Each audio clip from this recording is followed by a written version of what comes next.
Hi everyone, it's Jessica. Welcome back to my channel. Today we're starting the next week of the Starshine Quilt Along. We are starting to assemble our blocks. So I have one of my blocks here. They look so pretty once they are assembled. All of our hard work is starting to pay off and we're getting to see, the blocks that are going to be used in our quilt. We get a little bit of an idea of what our quilt is going to look like. I'm doing mine in Christmas colors and I'm using green Moda crossweave for the background, and I've done white and red. So any block of mine that has a red center will have a white outside, and then any block that has a white center will have a red outside, and then I'm alternating the placement in the quilt. So let's get started. Today I'm working on making half of my blocks for the quilt, and I have been starting with reds the past few weeks, so I'm going to start with whites this time. So I have 8 of my diamond in a square units here, and I have 1 star. The way I'm laying mine out this time is if it's got a white outside, it has a red inside, and vice versa. And then I'm just going to alternate the placement of those 2 quilts. When I made this the first time, I did not do that. I just placed any color star with any color grouping in the block, and I liked that. I don't have my units pressed, so it's a little bit difficult to see how this is going to lay out, but it basically is a 9 patch. So you put your 8 units like this, and the center one is a star, and then you just sew it together like a giant 9 patch. Now, when I'm sewing diamond in a square units to each other, they do get bulky. There is a lot of bulk in these seams, and when 2 of them come together, it's even thicker. So while I don't normally press my seams open, I do in this quilt. So basically, I'm going to assemble this vertically, like I assemble all of my blocks. And so I'm sewing right now the first 2 pieces in each row together. So my first row was 2 diamond in a squares. My second row is the center star and a diamond in a square. And then my third one is going to be the 2 diamond in a square units. And when I'm making this myself, I'll be chain piecing these all. So I'll do the first 2 columns of every block for that week. And then when I cut the threads, then I'll add on the 3rd column for every block. And then I'll cut each block apart, and then I'll sew the 2 final seams together. So you can see here, sometimes also when you push the seams to the side, you get this weird like bump here and the points don't look nice. But if you take a second to push this seam open instead of to a side, you can see the points look a lot better. So that's what I choose to do here. You can do whatever works best for you. And now I'm just going to put the 3rd column on to each of the pieces.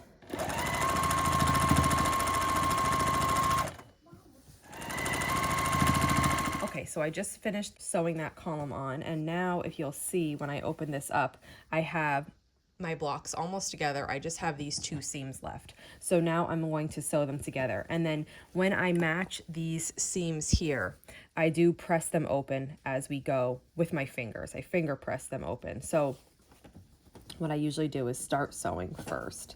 I get this anchored nicely. So I'll match those 2 up, and I'll start sewing here. Okay, and then now I will take my finger, 1 second, and press this open, just like a finger press like that.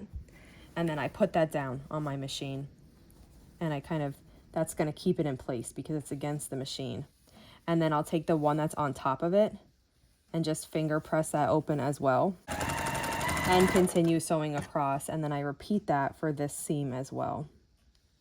And it is a little bit more time consuming to finger press them open, but I do think that it makes a difference here with flatness and with points matching up. You could also press them with an iron if that's what you like to do. So either way really can work. And after I sew across here, you can see these are pushed open. When I press this block at the end, I'll just finalize that all the way down. And so now I have the top part of my block together, and I just need to sew on the bottom, which I'll do exactly the same way as I did the other side. I'll finger press these open, match them up, and then sew down.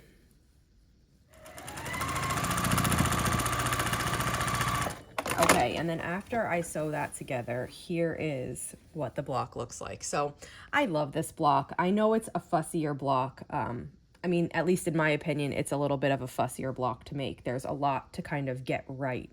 And dealing with a lot of diamond in a squares in one block, it is a little bit cumbersome. But I think the look of it makes it worthwhile.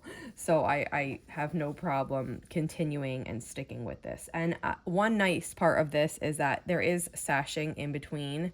So you don't have to worry about the seams on this block interacting with the seams on another block. It's just going next to sashing, so it'll be okay. You can see my cross weave is a little bit shedding here. This is mostly my fault. As I explained in the other video, don't overhandle your fabric.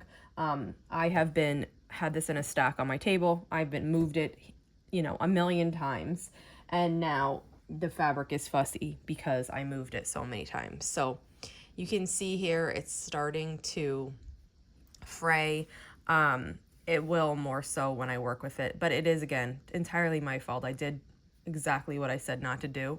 To stack it on your cutting mat and then move it a million times while you're working instead of just putting it in a project bin. So it's my fault. It'll still work out just fine. I'm not worried about it holding up or anything. It's just a little bit annoying to work with it when it's like that. So now when I press this, I will take my iron and I'll press all the seams open. So this seam will be open, and then all the way down, I'm going to make sure these are open, both sides. And then as well as these will be pressed open also. And while I do strive to get my diamond points to all match, and here they look pretty good, maybe not this one, but I think when I press this open, it'll look a little better. They're not perfect. This is not perfectly in a line, but I have found with this quilt that you don't really notice it if they're not perfect, because there are so many elements coming together in these blocks. And once you have all the blocks put together, your eye is not drawn to any points that don't line up. It's just looking at the general, you know, arrangement of the block, like how you can see, at least for me, when I look at this, I see this cutout framing this star. And when you have your blocks all lined up, there's, you know, these little pieces make a pattern with the one next to it in the sashing.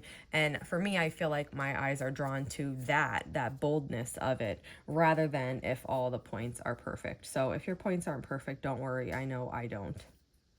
So this week we're making half of the blocks that we need for whatever size we're making.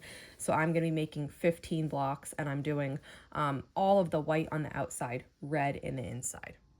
I've made a few blocks here, and then I sorted the rest. So in my piles, I have the diamond in a squares that I'm going to use, and then the star that I'm going to use with it. And I'm just gonna split up the work like this. So I'm gonna keep these stacked, and then whenever I have a second to work on a block, or if I have a little bit of time, then I can make a bunch in a chain until I have all 15 of my blocks ready. I have all my blocks together. This went much quicker than anticipated. I think after 2 weeks of just making these diamond units and it taking quite a while, I was pleasantly surprised that making half of my blocks was really quick. I have pressed 2 of them here, and I have the rest here in my bin not pressed. I'm gonna get to that. I wanna show you what it looks like on the back. So I pressed all the seams open here. Here's what it looks like. So I did these seams and these seams. These ones feel like they want to give you a little trouble because of this points of the star, but it still works out. And then I press the long seams open. And what that does is it gives you a really nice flat block like this. So I'm gonna just give you a little peek at my blocks here. So this is the first one. And then I have this one. They look so nice when they're pressed. And I typically don't press my blocks before they are put in my quilt. Like I press it once it's a quilt top. But because there's so many seams in this, it is a little bit easier to do it now. It doesn't really save time because whether you're pressing them as a block or you're pressing them in the quilt top, you still have the same number of seams to press. So it's not really saving time, but it is making it easier to manage because this is smaller. When I get this into the quilt top, then I'll just have the sashing and the cornerstones left to press, and then, you know, each row as I put the the sashing and the cornerstones this way, I'll press there also, but the blocks will be finished, and that's just going to make it a little bit easier on me. I am having a little bit of shedding, and again, it's my fault. Like I said before, I left this project out, and you can see little flecks of this. Once I'm gonna try to like move this along now. I'm gonna press them, and I'm gonna put them in my project bin, and then I'm not gonna take them out until I'm ready to assemble, and I think that will help from more shedding off. And then once I assemble, I'm immediately gonna have a backing ready so I can get it on and my long arm and start quilting it. Or if I was going to do it on my domestic, I'd baste it right away and start quilting it, because once these seams are like underneath and there's no more raw edges, the shedding will stop, and it will be really nice then. I love this one. This one's like all different recipes. Super cute. It's an old Sweetwater print.